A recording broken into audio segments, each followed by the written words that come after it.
All right, so step one for basic weather, you're going to want to click on the top left corner and you're going to want to have radar on. You're going to want to have airmets, NOTAMs, TFRs, flight category, PIREPs, and lightning. I'll send you this flight plan, but this is a great flight plan to use because it takes roughly an hour, and by default, by clicking everything on Long Island, it'll give you all of the appropriate weather and NOTAMs and TFRs for the flight, regardless of where you go on the island.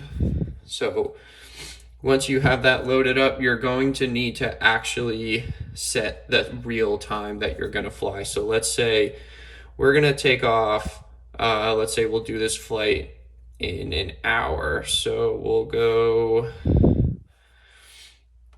one more hour, and then this is how you're actually able to generate the report. So this send a button right here, you're going to want to click send and then click flights. And then what's that's going to do is that's going to send it to your flights. If you wanted a nav log, it would be here. This is relatively pointless because you're never going to truly fly this actual route. But for actual cross countries, that's how I would generate the nav log.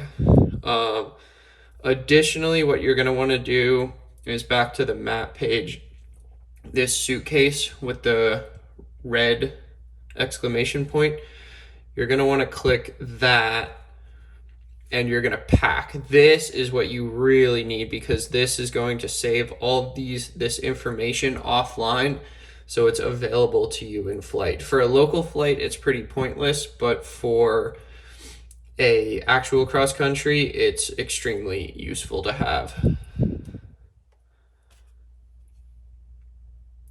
So now that that's done, we'll go back to our flights. Now, I customized this bottom row, so your bottom row might look different. If at any point you can't find whatever it is you're looking for, just click more, and it's going to be over here in this drop-down menu. So now, once you have your flight, this is the flight that you planned, you'll click briefing, and this is the HTML format. I don't really like this format that much, but it's significantly more in-depth, and really the main reason I don't like it, and I'll show you a little bit later, is essentially if you click this, you can't like save it and bring it with you for your flights.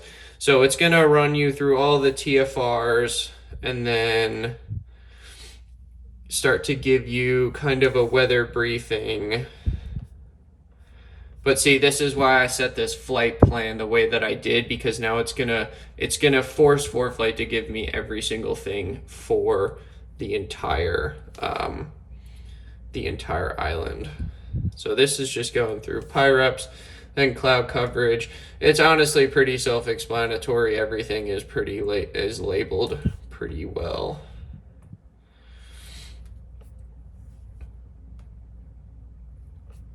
So you would just go through this, and this would be your super in-depth weather briefing. Come cross-country time, this is going to be a very useful tool for you, especially because it kind of gives you all the winds in the different altitudes. So if there's a cloud layer that you weren't anticipating and you were planning on flying at 5,000, but you got to end up doing it at 3,000, you already got all the winds for you. And then the 12 million gajillion NOTAMs. So like I said, this is the HTML format. It's the format that I personally don't like to use. So here's what we'll do. I'll do this whole thing over again, and I'll show you the way that I do it. So deep into settings, here we go. Back to PDF. And then what I'm gonna do is I'm just gonna change the departure time, so that way it kind of forces it to generate an obviously new flight, even though the route never changed. So same here, back to send to flights, populates in flights, and then when I click briefing, so another feature, back to the nav log super quick, what I do is I'll click send and then save to flights files. Don't do files. There's nothing wrong with that, but then you have to dig through your iPad to find it. If you send to flights files, now this nav log is available to you offline, so you can use it en route. For your actual cross country though, I would have this printed out. But then back to briefing under the PDF format, it's going to look totally different and it'll be significantly more concise.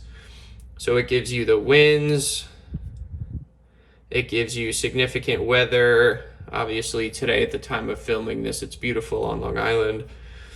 All the METARs and tasks for all the Long Island airports. And then the NOTAMs, this is why I like this format so much better. The NOTAMs are the NOTAMs that you actually care about. It's not like ridiculous nonsense NOTAMs.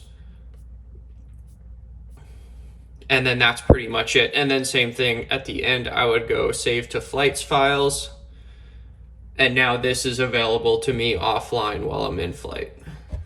So that's pretty much the complete gist of how to create a briefing on Foreflight.